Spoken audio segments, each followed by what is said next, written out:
Karibu. Na leo anwani kubwa kabisa ambayo tutaiangazia ni kuhusiana na jukwaa la wakuu wa taasisi kutoka wakuu wa taasisi, ili jukwaa maalum la viongozi wakuu wa taasisi kutoka sekta binafsi na za umma Zanzibar na huku Tanzania bara. Ni CEO Forum. Hili ni kongamano kubwa kabisa litafanyika Zanzibar. Na ndio lengo la mada ya leo, anwani ya leo tutakuwa tunaijadili kuhusiana kuelekea hiyo CEO Forum kule Zanzibar. Hili ni jukwaa kwa mara ya kwanza, bila shaka tutapata maelezo hapa na wahusika kutuambia namna gani basi maandalizi yakoje na nini kitafanyika kuelekea jukwaa hilo.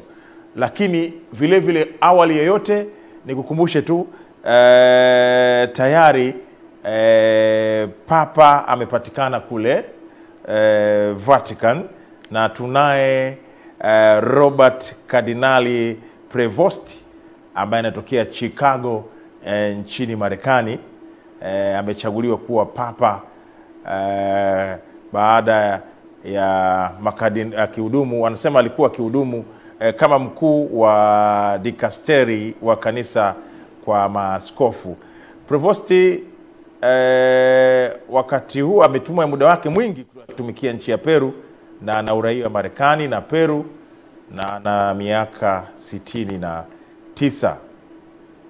Na mkutano wa siri wa kumchagua Papa tayari umetuletea Papa Robert Kardinali Prevost ambaye ni wa Chicago. Lakini pia tayari Mheshimiwa Rais ameshatuma salamu za pongezi kupitia mtandao wake wa kijamii. Hapa nikisoma posti yake, Mheshimiwa Rais amesema pongezi za dhati kwa Kardinali Robert Francis Prevost, Papa Leo wa 14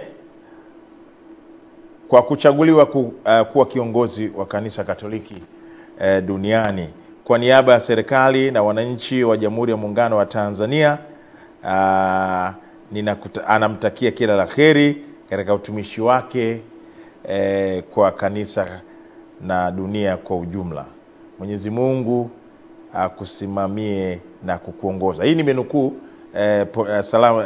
salamu za pongezi za dhati kutoka kwa Mheshimiwa Rais Daktari Samia Suluhu Hassan kwa kuchaguliwa Papa huyo mpya wa 14 Roberto Kardinali Prevost. Mimi naitwa Salum Mkambara. Karibu sana. Na nimekuambia anwani kuhusiana kuelekea kongamano la jukwaa la maalum la viongozi wa juu wa taasisi kutoka sekta ya umma na binafsi Tanzania bara na visiwani. Kuchakata mada hii ninaye Alhanisa kule Zanzibar naita ninaye Alhanisa Nafisa Madai Ali. Karibu sana. Asante sana. Yeye ni mjumbe wa kamati ya maandalizi ya CEO Forum. Karibu sana. Asante sana. Zanzibar nasemaje? Tuko vizuri. Tuna neema ya mvua, lakini tumekuja na huko nako tumekuta kwa mambo ni mazuri sana. Kuna mvua pia? Yes. Haya, hongereni sana. Asante. Lakini kuchakata tena tukaona pia tumwalike ndugu yetu yeye ni mjumbe wa kamati lakini wakili msomi Bwana Mustafa Omar Abdalla. Ni wakili wa serikali mwandamizi ofisi ya msajili hazina. Karibu sana. Asante sana ndugu mtangazaji. Karibu sana. Asante sana. Na Zanzibar mpaka kusema wakili msomi bwana, pamoja na yote unakuwa ni mwanasheria lakini uko kitengo cha hazina, msajili wa hazina. Niko katika taasisi ya msajili wa hazina. Msajili wa hazina. Na kada yangu pale ndio kama ulivyosema ni mwanasheria. Mwanasheria. Lakini CEO Forum msajili wa hazina Zanzibar ndio kama mratibu. Si ndio Ndio msimamizi. Ndio msimamizi ndio ameandaa. Hebu tuambie, tumezoea si kongamano kama haya ya kuwa taasisi bara huko. Ndio. Kulikoni Zanzibar? Asante ndugu mtangazaji, kama ulivyosema kuwa nimezoea kuwa makongamano haya mara nyingi yanafanyika bara, lakini kwa sasa kongamano hili linafanyika Zanzibar la kuwakutanisha kuwa taasisi za umma pamoja na kualika kuwa taasisi binafsi kwa Zanzibar na Tanzania bara. Na historia ya jambo hili kama unavyojua kwa wenzetu Tanzania bara wanalo jukwaa kama hili na wanalo muda mrefu tu, na kwa bahati nzuri hivi mara ya mwisho katika mwaka huu mwezi wa Januari walikuja kule Zanzibar wakafanya kongamano kama hili, na walimwalika mgeni rasmi Mheshimiwa Makamu wa Pili wa Rais wa Zanzibar.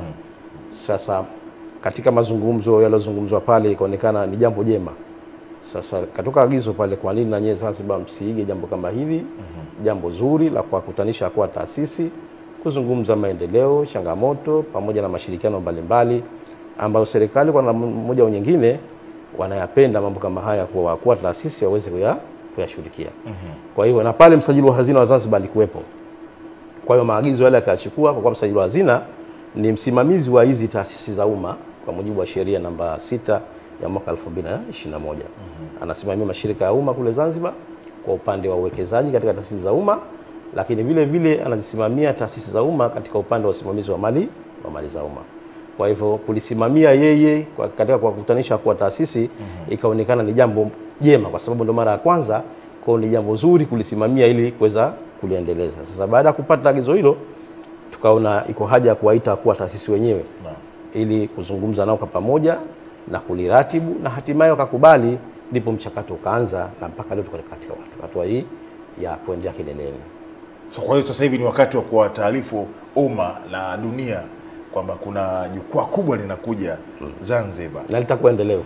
Litakuwa endelevu. Tumeanza na litakuwa endelevu, kwa sasa hivi msajili wa hazina ndio ambaye analiratibu. Sasa katika mazimio ambayo yatakayotoka, wakuu wa taasisi wenyewe sasa ndio ambao wataliendeleza kama ambavyo ilivyo Tanzania bara. Wakili msomi, bila shaka ukizungumzia hazina ndio mfuko mkuu pale, na mfuko mkuu ule makusanyo yanatokana na hizo taasisi. Labda tupe picha hali ikoje? Mambo sasa ule mwahali hamna watu wana kuleta mambo mazuri, makusanyo mfuko unanona au ikoje?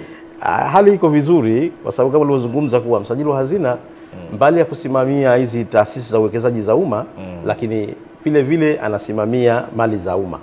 Kwa hivyo hata mchakato wa mali ambazo zimechakaa zikitaka kuuzwa, ziko baadhi ya pesa ambazo zinapatikana zinaingia katika mfuko wa msajili wa hazina kwa ajili ya kwenda serikali kuu, na zile ambazo ziko kwa ajili ya taasisi za uwekezaji za umma zile zinaenda moja kwa moja kwa ajili ya kuendeleza mtaji. Kwa hiyo mambo yako mazuri katika masuala ya hazina ambazo zinasimamiwa na msajili wa hazina. Na watu wanatoa gawio? Watu wanatoa gawio. Sisi tunatoa gawio. Kila baada ya muda fulani utasikia watu wanapewa zawadi kwa kupewa makusanyo mazuri kwa serikali. Sisi zinatoa gawio, alhamdulillah. Zinatoa gawio. Zinatoa madua. Zinatoa gawio. Na hali inaenda vizuri. Inaenda vizuri mpaka sasa hivi. Nashukuru. Ndio maana naona maendeleo makubwa Zanzibar. Sana. Miradi mikubwa ya kimaendeleo kule Kijonga, masoko na vitu vingine, barabara, mambo yanaenda mazuri. Lakini vipi kwenye hali nyingine ya uchumi wa buluu? Maki nimwambia unatoka jiji. Yes. Kwa maana jiji Zanzibar, ukisema jiji kwetu sisi bara, huku bara unaweza ukasema majiji yako mengi, lakini Zanzibar, hebu tafsiri ya jiji ya Zanzibar ikoje? Yes. Jiji la Zanzibar kazi yake kubwa ni kuregulate ama kusimamia manispa 3 ambazo ziko katika na kusudia mkoa wa Mjini na Magharibi. Kuna manispa Mjini, kuna manispa Magharibi A, kuna na manispa Magharibi B. Sasa jiji hasa kazi yake kushusha maagizo ambayo tunayapata juu, tunashushua sisi jiji, na sisi tunashusha katika manispa zetu ambazo tunazisimamia. Kwa mfano, kuna uchafu sehemu fulani, taka zimekaa siku nyingi, hazijafanywa maarifa yoyote, wahusika wapo, lakini taka zile zinatelekezwa. Jiji kama jiji tunachukua mkono wetu, tunasimamia manispa husika, tunawapa maagizo, hatimaye ilejaa ama yani sehemu ambayo taka zimetelekezwa tunaziondosha, kwa sababu tuna kituo maalum za kupelekwa taka ambapo tunaweka kibele. Lakini pia kazi yetu kubwa jiji ni kufanya mahusiano ya majiji. Tuna zaidi ya majiji 30 ambayo tayari tumeshikana nayo, na tunashirikiana katika nyanja tofauti zikiwemo nyanja za utalii, elimu, ya mambo ya uchumi wa buluu unaosema pia, manake tuna kwa sababu wakija tunakubaliana kama jiji, tunaangalia yeye ana fursa gani kule. Kwa hiyo na sisi tunaangalia fursa ambazo tuko nazo. Kwa hiyo tunashirikiana.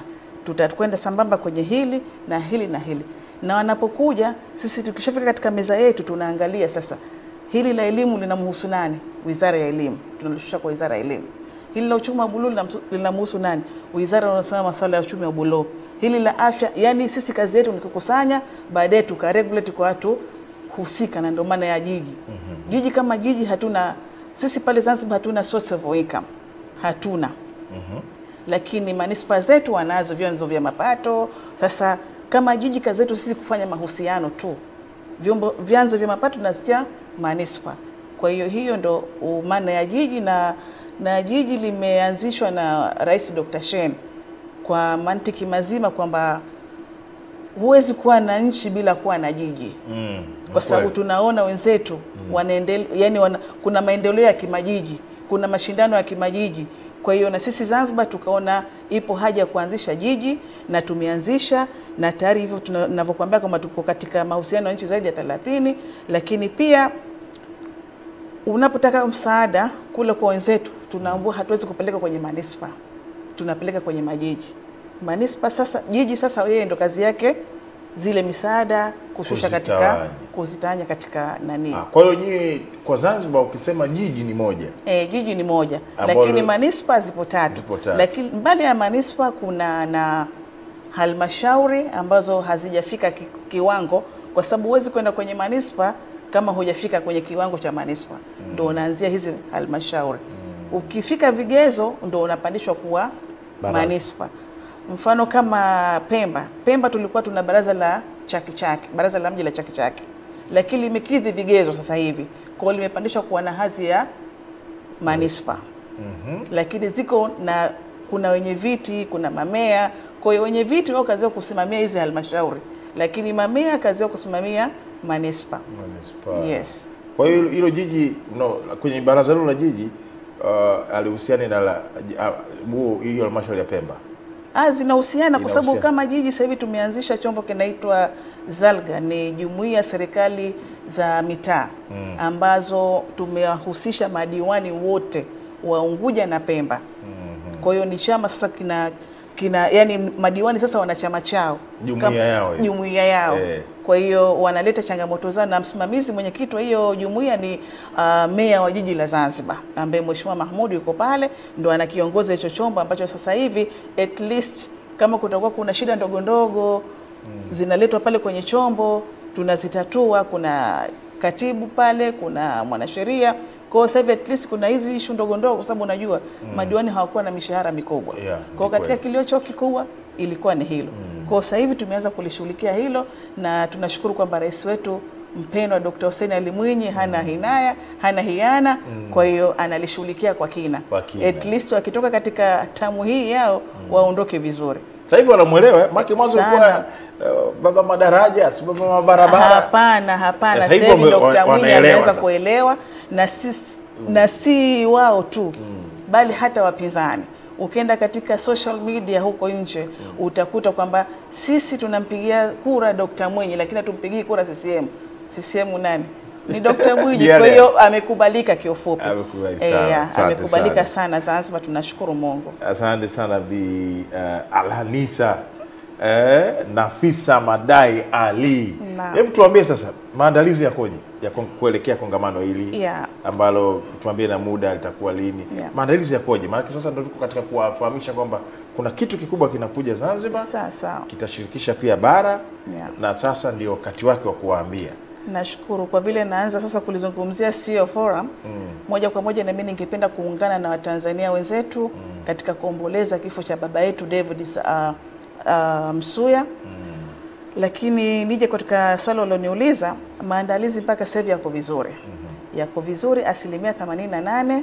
Maandalizi yamekamilika, ni hatua ndogo ndogo tu ndio tunakusanya kumalizia, lakini almost hatua zote za maandalizi ziko vizuri. Na ziko vizuri kwa sababu gani? Kwa sababu tunashukuru kwamba target yetu ilikuwa tupate masio kama 250. Na mpaka jana ninavyokuambia tayari tumeshatoa mialiko ya masio kama 180 plus. Na kuna registrar tumeiweka kwenye linki, kuna baadhi wanafanya usajili kule na tayari wamesha confirm zaidi ya 100. Na katika jukwaa hili tumeona si vyema kwamba kwa nini masio wa Zanzibar tu. Tumeona tualike na wenzetu kutoka bara. Kwa hiyo kwa bara tumealika ma-CEO wa serikali kama 50 na kwa private sector kama 50. Nikikwambia private sector tunapaka, yani Mo Dewji United ameconfirm kwamba atakuwepo katika hii forum yetu.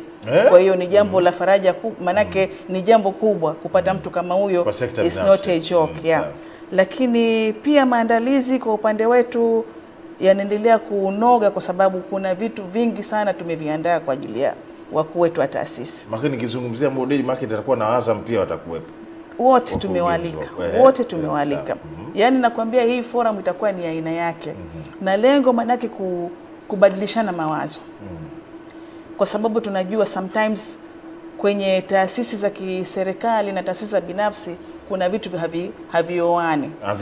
Haviungani. Lakini sasa yule akija kutoka private sector, akija pale kuna vitu ataviacha pale.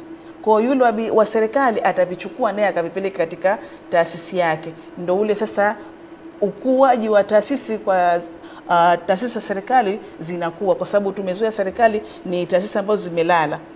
Tuna copy. Kwa hiyo lengo la kuwakutanisha private sector na serikali kutafuta ule wigo sasa na upana wa kuzikuza katika taasisi zetu za serikali. Lakini pia ukiachana na hilo, ndugu mtangazaji, sio forum hii itakuwa ni aina yake, kwa sababu ukiachia maandalizi tu kama maandalizi, kuna vitu vingi. Tumeona bora tutoe na zawadi kabisa. Tutatoa zawadi kwa CEO bora, kwa mchangiaji bora wa forum hii. Yani tuna category kama 4 tutaziweka pale hadharani kuanzia tarehe 11 mpaka 13. Kwa hiyo tulitegemea tuweke na majaji, kwa sababu jaji wao ndio watoa kuja kutuongoza nani bora nani sio bora. Lakini sisi tumeangalia kwa zile siku 3 ambazo tuko pale. Kwa sisi tutaangalia sasa nani sio bora, tutatoa zawadi ya sio bora, tutatoa zawadi ya mchangiaji bora, amini mfadhili wetu bora, kwa sababu tumeweka kiwango cha kufadhiliwa katika mkutano. Anochangia kuanzia 20 kwenda juu tunamweka katika yani tunamweka katika wanaita mfadhili bora.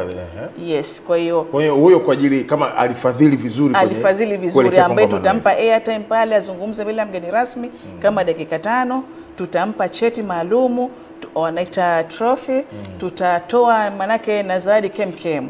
Lakini pia kutakuwa kuna na mabanda ya biashara. Hawa wafadhili wetu wote tunaambia waweke na exhibition nani. Kwa hiyo kutakuwa kuna fursa sasa mbali ya mkutano, lakini kutakuwa kuna mabanda ya biashara. Au mabooth au magazebo kwa ajili ya kuonyesha. Lakini mbali ya wale tunategemea kuwaita na wananchi sasa kwa ajili ya kuja kuangalia maonesho yale. Yaani ni kitu kikubwa sana tunafanya. Sasa kuelekea hilo kuna wiki fulani ya manake tumesema tarehe 11 mpaka 13. Ndani hizo siku 3 tunategemea tufanye yote hayo. Lakini pia kutakuwa kuna gala dinner. Gala dinner manake kama kujipongeza, kwa sababu kazi sio ndogo ambayo tutaifanya pale. Siku ya mwisho au katikati? Siku ya mwisho, ile siku ya 3. Kutakuwa kuna hiyo gala dinner, lakini pia kutakuwa kuna ngoma za tarabu. Unajua mambo yetu ya Zanzibar tena. Lengo kuwafurahisha watu wetu kutoka mainland. Kutakuwa na ngoma za asilia, yani vitu vingi. Masio wetu hawatojutia ule mkutano. Watasema mbona siku 3 umetokea kidogo. Lakini lengo ni kuwakutanisha kwa pamoja, kushare ideas na mambo mengine kama haya. Tusaidie wakili msomi. Pamoja na kwa mara ya kwanza na nasema taasisi za bara huku mtazialika huko. Mmepanga taasisi gani za kwenda huko kuzialika kwenye kongamano hili? Asante ndugu mtangazaji. Kama unavyojua kuwa ofisi ya msajili wa hazina Zanzibar huku ina pacha wake, na pacha wake mkubwa ni msajili wa hazina Tanzania bara. Sasa tunajua kuwa haya mashirika msimamizi wake ni msajili wa hazina.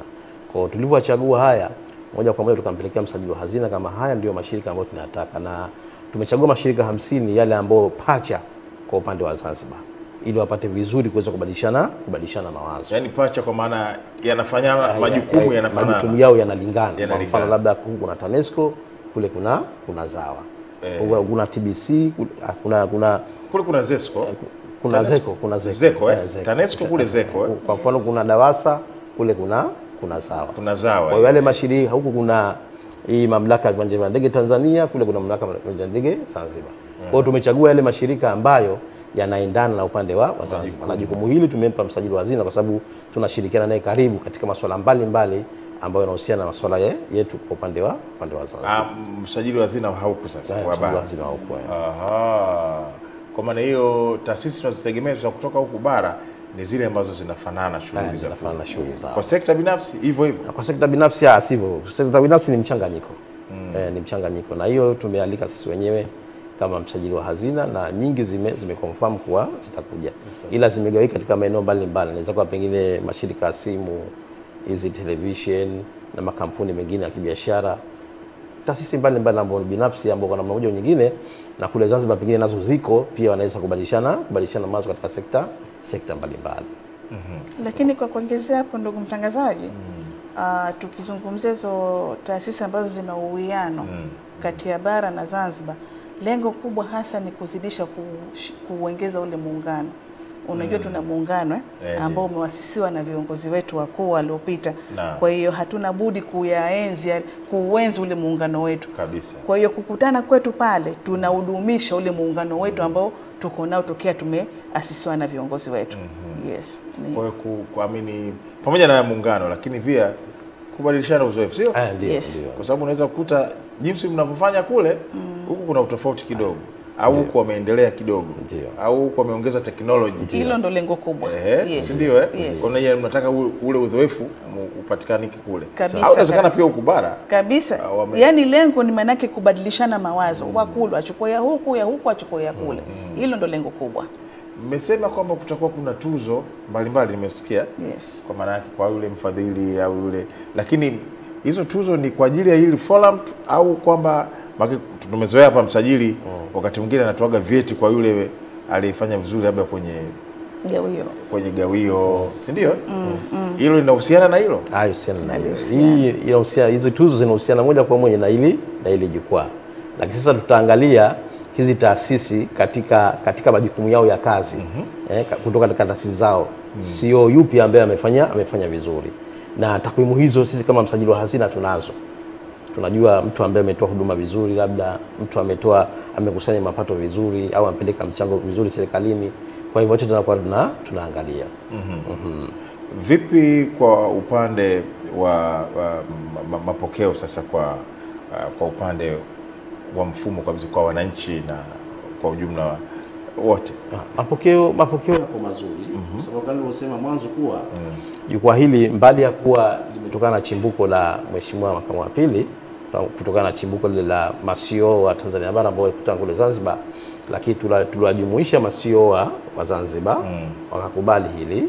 Lakini vile wakati linaanzwa hili, pia vyombo vya habari vimetumika sana katika kuelimisha na kuwapa habari wa wananchi, na wananchi wamefurahi sana na wanapenda, kwa sababu wataweza kujua yepi ambayo taasisi za serikali wanayafanya na yepi ambayo taasisi za binafsi wanayafanya. Lengo ni nini? Lengo ni kufikia yale maendeleo nilizungumza, kuwa maendeleo ambayo Dr. Mwinyi ameanzisha, na wao wanatakiwa kuyaunga mkono.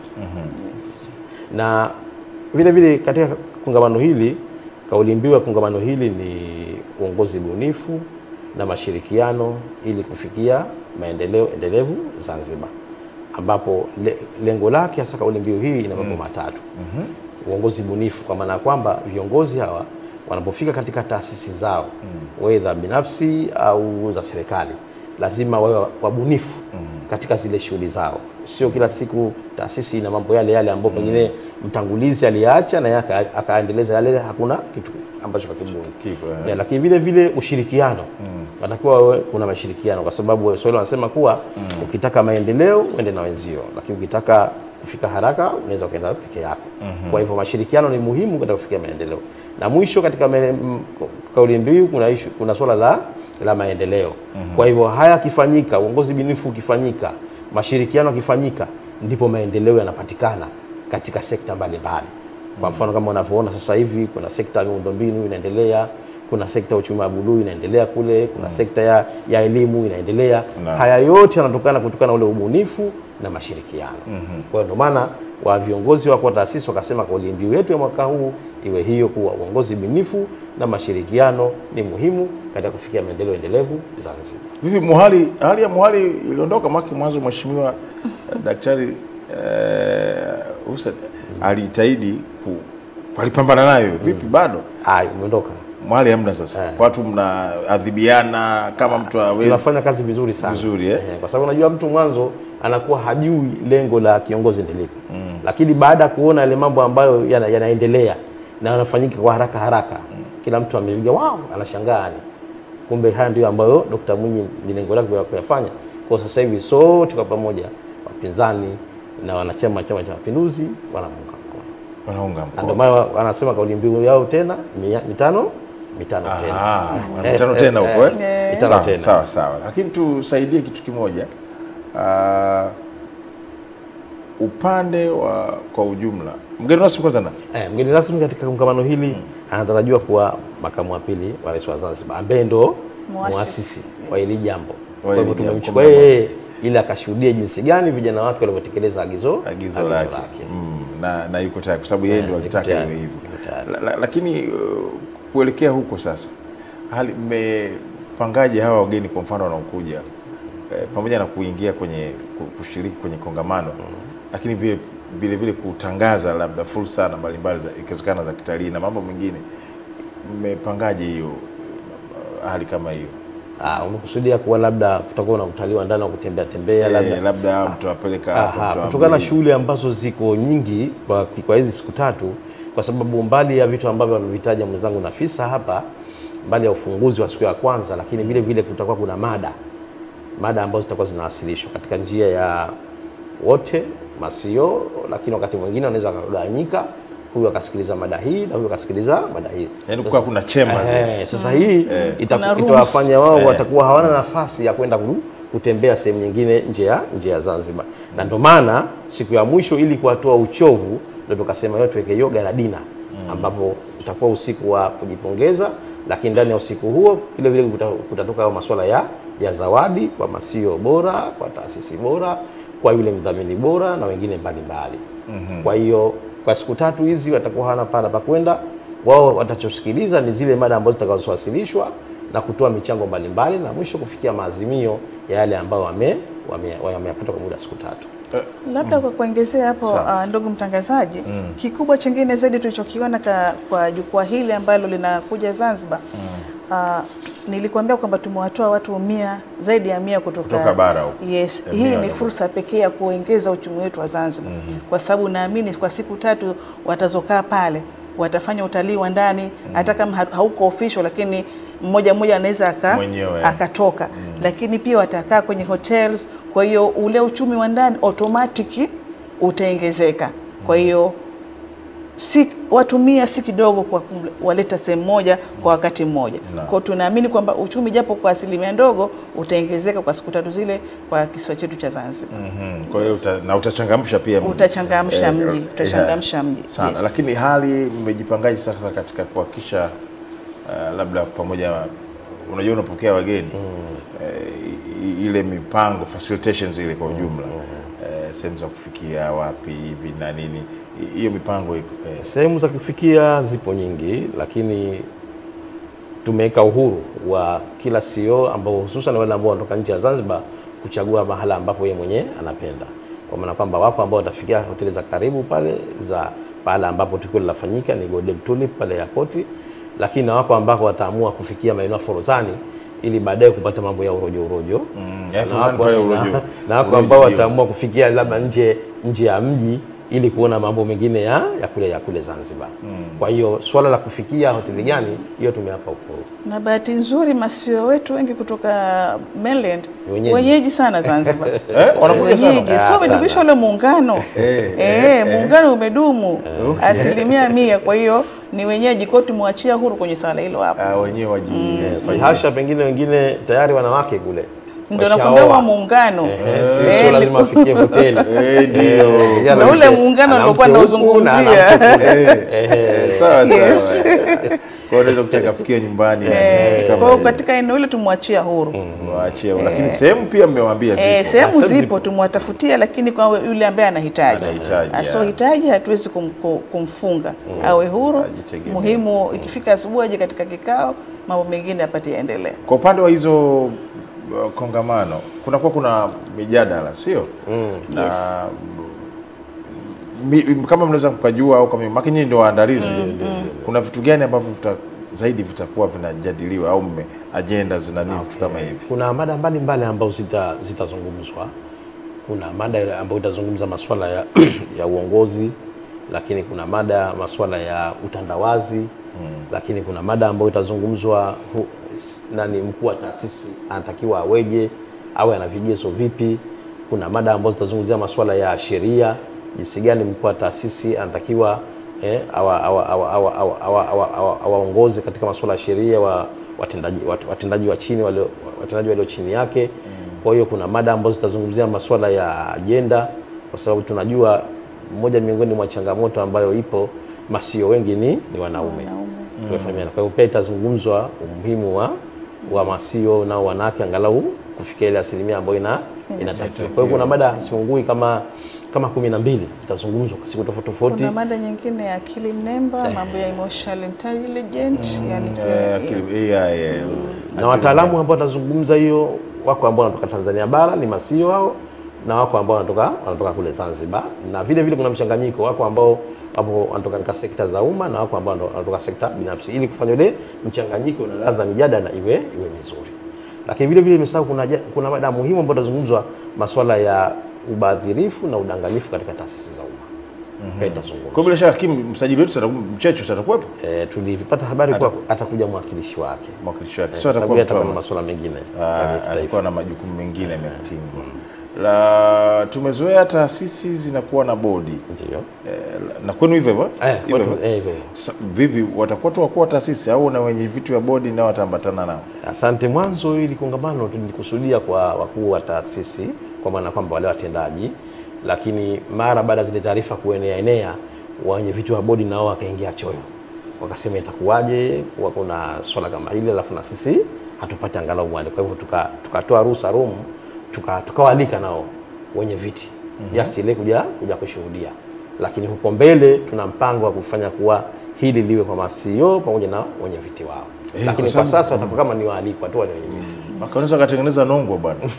Sio wanaizinisha bwana. Sio endelea na unafanya vizuri. Tumewalika kwa wingi wenye viti. Sababu unajua ni mara ya kwanza, kwa hivyo mara ya kwanza unakuwa huchukui mambo mengi kwa sababu unataka ujione, mapungufu yako au unaweza huwezi. Ukisha kujiona unaweza, sasa ile namba itaongezeka. Na ndio maana tukasema tunaanza na 250 kwanza.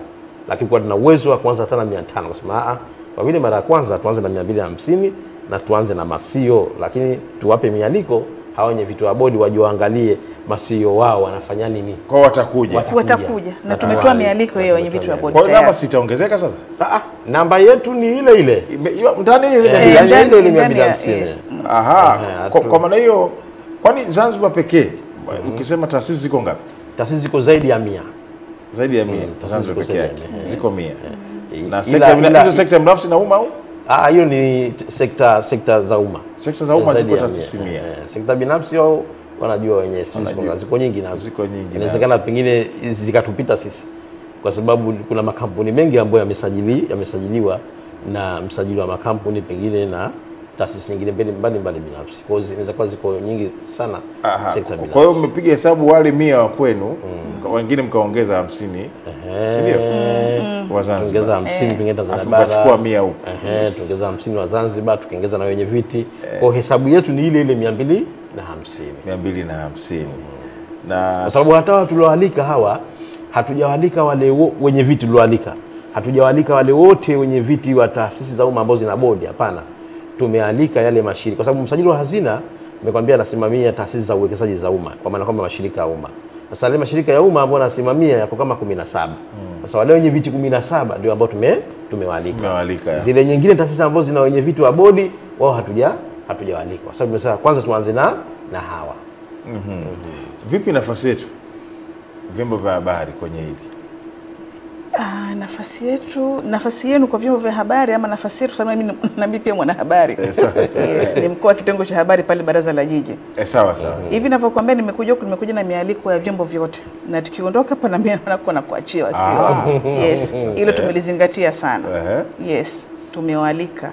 Kama kualika kama kuja kushuhudia, kuja kualika kwa hadhira. Both, Azira, yes. yote side, mawili. yote Naweza mwingine mawili. tukimaliza hapa tukazungumza bana, kama unataka turushe live na tukazungumza baadaye tukitoka hapa. Lakini vyombo vyote viko huru. Viko huru. Asante, kwa sababu jambo hili bila pia kufahamisha umma kwa uzuri na kueleweka ili lifahamike na liende mbali zaidi. Lakini tusaidie, nadhani sasa kwa hali ya sasa ya Zanzibar ina utofauti sana kwenye upande wa taasisi kwa nyuma, ukirudisha nyuma miaka kadhaa, labda tusaidie mtaala sana. Tupo tofauti yake. Ina utofauti sana kwa sababu hapo nyuma kulikuwa hakuna ofisi ya msajili wa hazina, na sasa hivi ofisi ya msajili wa hazina imeanza kama miaka miwili nyuma tu. Ina miaka miwili. Ina miaka miwili, ambapo nakwambia kuna sheria namba 6 ya mwaka 2021. Kwa hivyo taasisi hii ya msajili wa hazina ilipokuja ikajaribu kusimamia yale masuala yote ambayo yanashikia masuala ya uwekezaji katika taasisi za umma na usimamizi wa mali za umma. Kwa hivyo hata zile mienendo ya taasisi, mienendo ya viongozi wa taasisi pia imebadilika, kwa sababu wanajua kuwa endapo nitaenda tofauti na haya ambayo umewekewa, msajili wa hazina analo rungu la kuzungumza na mamlaka ya uteuzi kwa ajili ya kupangua ile safu ambayo imekuwepo. Kila kiongozi anaenda katika msimamo mzuri. Ndio maana haya maendeleo ambayo unayaona haya haraka ambayo Dr. Mwinyi anayafanya ni kwa sababu ya ule muunganiko mzuri wa hawa kuwa taasisi ambao wamewekwa. Na kwa taasisi wengi wanasema wale wamewekwa ni vijana. Yes. Unajua ni kasi ya vijana ambayo inataka kupiga kazi. Siku zote kijana hataki kuonekana analeta aibu. Kwa hivyo maendeleo yako vizuri sana nashukuru. Kwa tangu miaka miwili hazina ofisi ya hazina kuanza, hatua imepigwa kubwa, na inawezekana imefidia hata miaka kadhaa imepigwa kubwa sana. Kwa sababu hata katika usimamizi wa mali za umma hizi, kwa sababu sisi tunashirikiana na masuala ya mali za umma ambazo zimechakaa hizi. Zamani ilikuwa mapato yako yalikuwa hayaonekani, mali kisha kuuzwa mapato yako yaonekana, lakini sasa hivi mapato yake yanaingia serikali. Hayaonekani kwa nenda mtu anaweka mfukoni. Inawezekana pengine zinauzwa lakini mapato yake kidogo yana mchupu. Lakini sasa hivi usimamizi wake umekuwa mzuri sana kutoka ofisi ya msajili. Mali zikiuzwa zinaenda mnada, zinarudi kwenye mfuko wa serikali. Pesa zake. Kama miziba inawezekana mianya hiyo mianya upotevu wa fedha ambazo zinauzwa kutoka na mali. Ule ubadhirifu umepungua sana. Na pia tumshukuru Dr. Mwinyi kwa sababu kikubwa alichokiona katika uongozi wake au katika taasisi zetu hizi, viongozi wengi ni vijana. Na vijana ambao wako tayari kumsaidia Dr. Mwinyi na wanamsaidia kihaki lillahi, yani kisawa sawa. Kwa hiyo kwa hilo manake hawataki kumwangusha dokta. Kwa hiyo sasa wao kama wao sasa wamechukua ile jukumu za kuziendesha zile taasisi zao inavyotakiwa au anavyotaka mwenye dokta. Kwa hiyo ndio maana ukakuta sasa watu wote tuko juu, yani tuko kwenye mstari mmoja. Hakuna anompandia mwenzio kwa sababu tunaangaliana machoni. Huyu ukiharibu manake kwa nini unaharibu? Lengo lako nini? Kwa sasa hivi tumejikuta sote tunaenda katika level moja. Na hayo manake ndio alichokuwa kitaka Dr. Mwinyi na ndio kinachotendeka sasa hivi. Na ndio maana ukuta sasa Zanzibar kuna maendeleo makubwa sana. Sasa hivi ukipita Zanzibar kwenye mitaa ambayo ya kawaida tu kuna barabara za lami. Utajiuliza hapa wapi, lakini ni Zanzibar. Kuna malls. Yani sasa hivi Zanzibar kama umekuja miaka miwili iliyopita, ukija Salum utapotea. Ni Dr. Mwinyi, hakuna mwingine. Lakini pia kwa sababu ana ile rungu la kwamba nataka maendeleo yafanyike, anataka akiondoka aache legacy na ataziacha nyingi. Na huu ni mwanzo tu. Kuna masoko yani ambayo manake utashangaa kama yapo Zanzibar. Kwa manispaa zote 3 mpaka Pemba.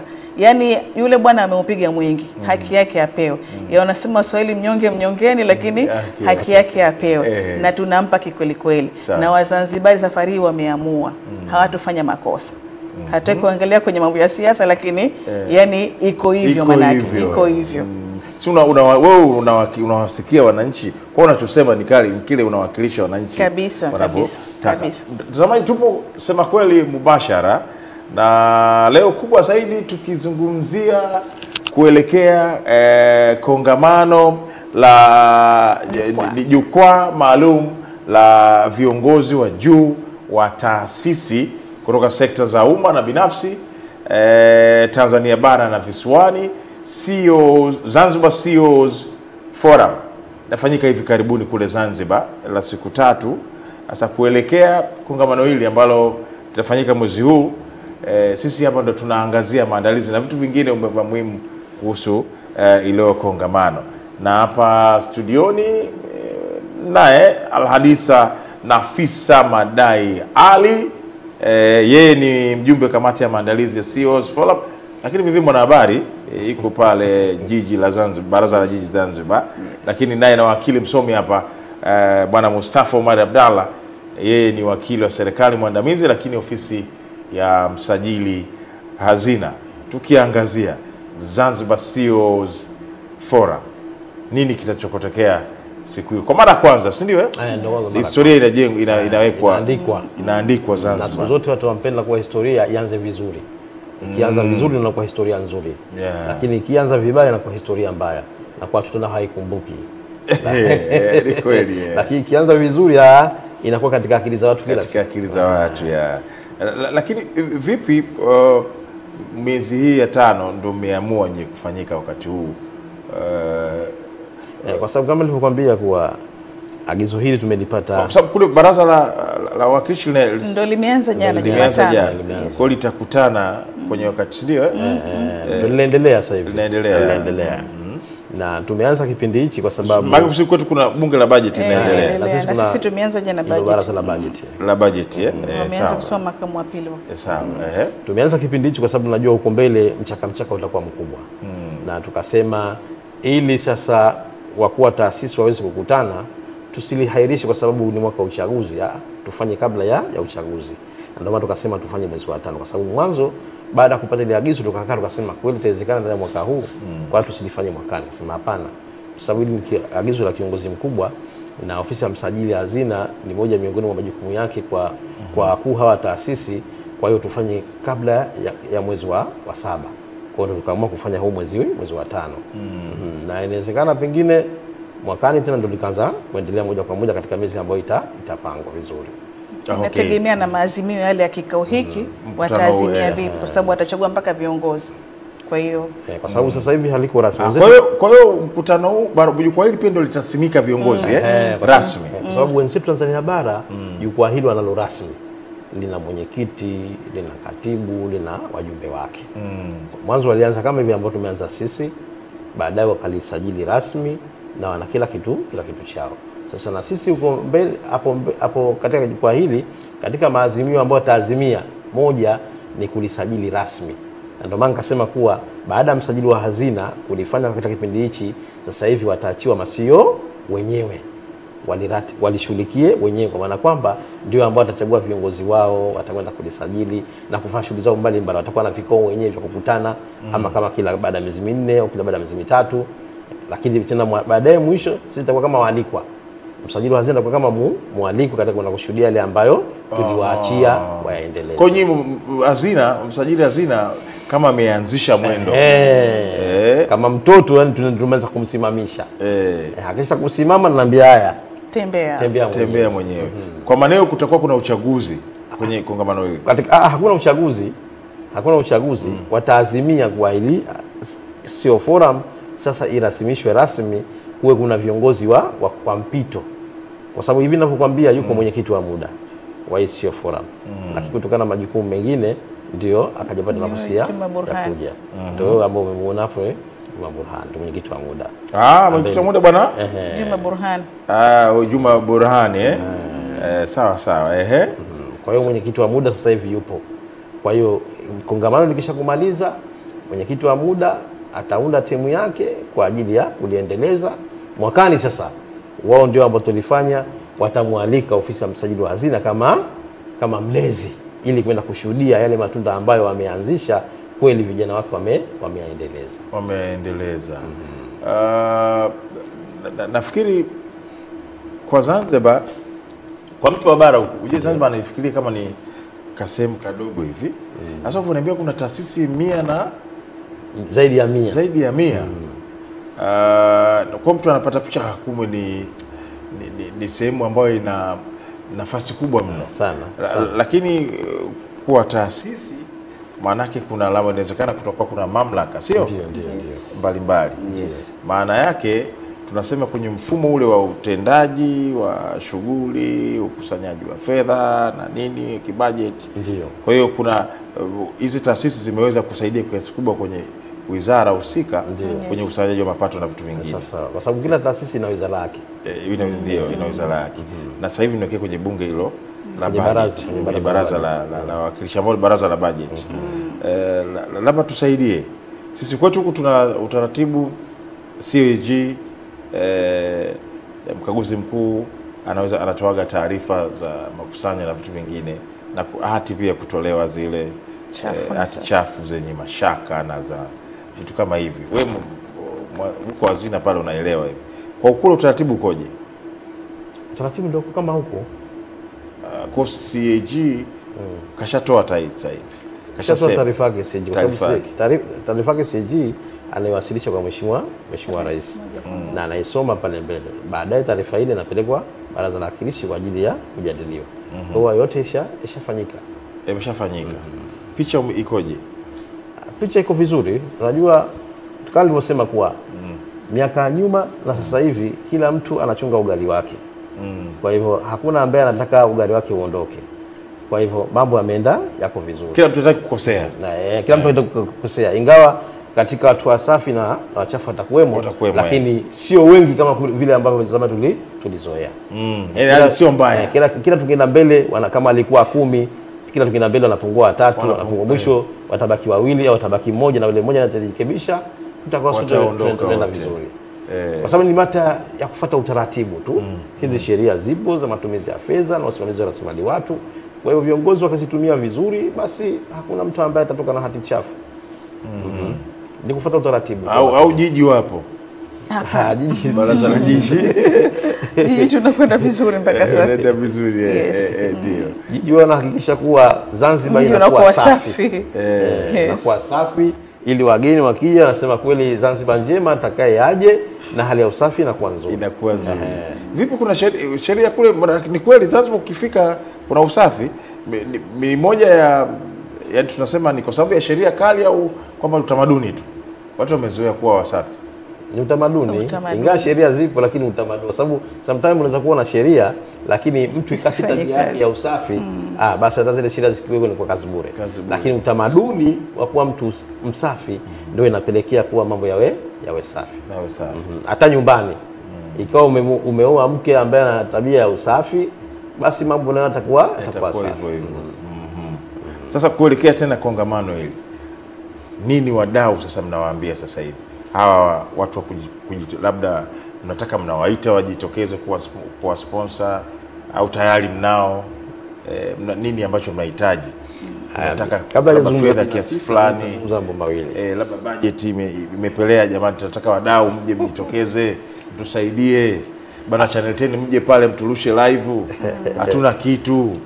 Wadau hawa mnawaambiaje sasa? Mimi nazungumza na mambo mawili. Kwa wadau ambao tumewalika, ni jambo jema kuhudhuria tena kwa wakati, na tunashauri kwa siku zote 3, ingawa pengine wasiwe na mambo mengi, lakini wajitahidi kwa siku zote 3 wawepo ili wapate kile kitu ambacho kimekusudiwa, kimepangwa siku ya mwisho. Wasije wakapanga tu kujipangia pa DM zao aende wakastarehe. Alafu kwa sababu wengine wanasema kuwa makongamano mengi au mikutano majukwaa mengi haya yakisha kufanyika, baadaye hakuna kinachopatikana.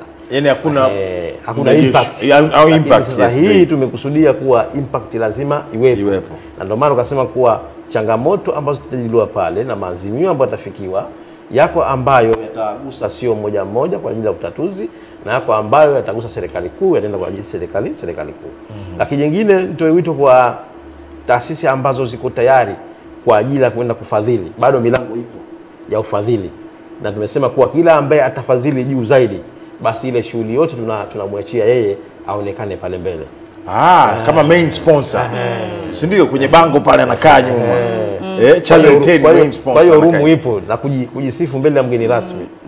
Kama mimi ndo mdhamini wa shughuli hii. Hiyo room bado ipo. Haijapatikana main sponsor. Room bado ipo. Mdhamini mkubwa. Tusiwe wizi wa fadhila. Tayari tumeshapiga hodi katika maeneo mengi, na baadhi tayari wameshatuambia karibuni. Kuna wale wa NTA, kuna wengine tayari wameshafanya implementation na kwa mpaka sasa hivi tunamshukuru sana shirika la bandari la Zanzibar ambaye mpaka sasa amekuwa kinara wa shughuli yetu hii. Kwa hiyo hatuna budi kumshukuru, lakini pia tunawaambia na wengine nafasi bado ziko wazi. Waje kwa sababu budget ambayo tulikuwa tumeipanga mpaka sasa hivi haijatimia. Tumeanza kukata baadhi ya vitu lakini si lengo. Lengo tuna bajeti yetu ile ile kubwa. Kwa hiyo milango bado iko wazi. Siku bado zipo, tumebakisha siku almost 4. Kwa hiyo siku mbili. Ni Ijumaa na Jumamosi. Ijumaa na Jumamosi. Yeah, almost zimebakia 2 days. Kwa hiyo tungewaomba kama bado wapo wenye nia kutusaidia, tunapokea, lakini pia ndio watakuwa wafadhili wetu ambao tutatangaza katika vyombo vya habari na kwengineko. Na utaratibu gani? Labda kuna mawasiliano gani ambayo huyu mdau anataka apitie nini? Mawasiliano mpaka sasa kuna namba za simu, lakini ipo website ya Sio Forum. Ipo website. Website ya Sio Forum. Yani Zanzibar Sio Forum. Ukiingia wapi? Kwenye website. Kwenye website. Zanzibar Sio Forum. Unapata, lakini kuna namba simu. Kwa mfano kuna namba simu 0777 0777 58 39 56. Labda nitaje tena 0777 58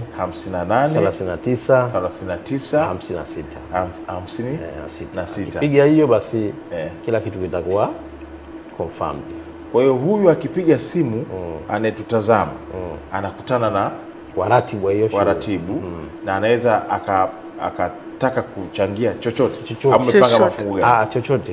Ingawa kuna mafungu ya ya category, hebu yataje. Kwa mfano mnataja fungu gani ambalo mnataka fadhili? Kuna fungu la diamond, kuna fungu la silver, alafu kuna fungu la gold. Kuna kiwango meka? Kiwango tumeka. Kiwango kikubwa ni milioni 25. Milioni 25 diamond. Kuna 20 ni silver, gold, alafu kuna milioni 10 silver. Na hiyo yote ina viambatanisho vyake vya faida atakapofungu atakayopata. Kabisa. Kwa mfano huyu milioni 20 atapata nini? Anaweza kupata dakika 5 za kuzungumza pale mbele ya mgeni rasmi. Ana display shughuli zake ambazo anazifanya. Atakuja na booth pale nje. Alafu vile atapata mabanda maonyesho, Kwa vitu kama 10 pale anapata faida yake. Na kuna dina labda gala ataingia. Hizo zote anaingia zote. Automatic. Na pengine akizamini kubwa zaidi ndio anakuja kutangazwa yeye ndo mshindi kupata ile cheti pamoja na zawadi ya mdhamini bora. Hiyo na zawadi hiyo, trophy hiyo. Kwa huyu mdhamini bwana, muda bado hujachelewa bado muda hujachelewa. Kwa hiyo kama unataka diamond tuna siku 3 kwa 2. Siku 3 kwa 2. Namba ya simu ni hiyo. Zanzibar Sio Forum, muda bado. Peleka udhamini wako upate fursa ya kuonekana mubashara kwenye vituo mbalimbali duniani. Vile vile upate nafasi ya kuzungumza na mbele ya hadhara hiyo akiwemo mgeni rasmi, na vile vile watu wakutambue. Inawezekana wengine waje ajilabu ajitangaze shughuli zake kwenye taasisi yake na mambo mengine kama. Lakini pia yeye anaingia kwenye historia hiyo kwamba yeye pia ni kati walioanzisha jukwaa la mwanzo Sio Forum Zanzibar. Kabisa kwenye historia. Anaingia kwenye vitabu vya kumbukumbu kwamba mimi nilikuwepo kwenye Sio Forum ya kwanza ya Zanzibar. Kabisa. Na nimeweza kufanya kitu kama hiki.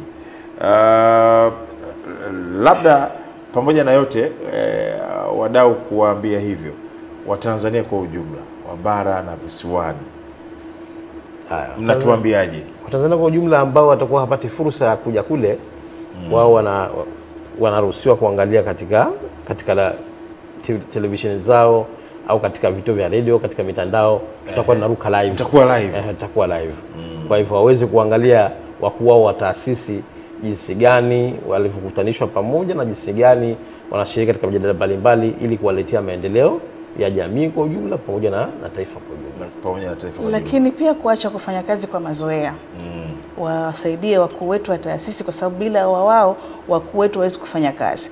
Kwa hiyo tuna ile Uzanzibari kwamba mtu akifika ofisini asubuhi anakaa mpaka apangiwe kazi, yani tuachane kabisa na hizo kazi, kufanya kazi kwa mazoea. Tubadilikeni ili tuwasaidie viongozi wetu wa taasisi, lakini pia tumsaidie Dr. Mwinyi katika utendaji wake wa kazi. Nasika hapa mtu sio anaweza kaja saa 4 asubuhi. Ofisi utapa ndio hiyo kufanya kazi kwa mazoea, tuacheni. Saa 7 unakaenda kalala kidogo. Kabisa. Aenda kulala. Naenda kula urojo. Aenda kula urojo. Tuache kufanya kazi kwa mazoea. Yes, tuwasaidie viongozi wetu. Kwa sababu Dr. Mwinyi anapambana. Anaupiga mwingi. Kasi ya ajabu kabisa, mabandari huko, uchumi wa bluu upo juu kwa kweli. Kabisa, kabisa. Kupitia kamera hizi, hebu zitazameni hizi. Waambia Watanzania na Wazanzibari hao. Kuhusu kongamano letu na waje wajishiriki. Tukianza na Bi Nafisa. Mimi kabisa ningependa kuwashukuru Watanzania wenzangu kwa namna tunavyoonyesha mashirikiano kwa viongozi wetu. Hivyo basi ningewaomba Watanzania wenzangu tuzidi kufanya kazi kwa bidii ili tuendeleze maendeleo ambayo viongozi wetu wameyataka kwa makusudi mazima kuendesha gurubu letu la maendeleo kusonga mbele. Yes. Wakili kwa upande wangu niwashukuru wa Tanzania kwa ujumla na hususan Wazanzibari wawe tayari kufanya kazi na waliunge mkono jukwaa letu hili la kuwa taasisi, kwa sababu hususan wale watumishi wa umma, bila wao hizi taasisi ambazo zipo basi haziwezi kufanya kazi. Kwa cha msingi ni kuunga mkono wa kwetu wa taasisi na yale mazimio ambayo yatatoka kule, na wakiwashusha kwa watendaji wao wa chini basi wawe tayari kuwatekeleza, ili sasa linapokuja kongamano jukwaa jingine isije kuwa tena yale ya nyuma hayakutekelezwa. Hayakutekelezwa. Nashukuru kwa sababu Watanzania umeweza kuwaambia hapa. Mimi nitakuja kwa sababu urojo wa Zanzibar nimeumisi sana. Karibu sana. Pale Forodhani pale. Karibu sana. Karibu sana. Sawa. Mtazamaji, mimi tu nikwambie huu ni mwanzo, lakini bila shaka tutaenda Zanzibar bila kuendeleza mwendelezo huu kama mambo yatakavyokuwa yamepangwa, inshallah. Inshallah. Basi leo ndio tunasema kweli yetu ya leo tumekuwa hivi. Ukweli umeupata kuhusiana na CEO Forum ambayo itafanyika Zanzibar mwezi huu, na bila shaka taarifa tutaendelea kuzipata kuhusiana na mwendelezo wa maandalizi na siku ya tukio. Hapa nilikuwa na Bi Nafisa Madai Ali, yeye ni mjumbe wa kamati ya maandalizi CEOs Forum jukwaa hili, lakini pia mjumbe mwingine wakili msomi Mustafa Omar Abdalla, yeye pamoja na lakini ni wakili wa serikali mwandamizi ofisi ya msajili hazina. Ni wote ni kamati hiyo ya maandalizi ya kuelekea jukwaa hili la Zanzibar CEOs Forum ambalo linafanyika mwezi huu. Mimi naitwa Salum Kambala. Asante, naendelea kutazama vipindi vinavyofuata kutoka hapa Channel 10 kwa niaba ya nyuma kamera Bwana Malika na ndugu zangu wengine hapa. Tulikuwa tunawaletea mubashara matangazo haya moja kwa moja kutoka jijini Dar es Salaam, hapa mjini kabisa, Channel 10 ofisi zilizopo hapa Dar es Salaam. Asante, naendelea kutazama Channel 10. Shukrani. Asante sana.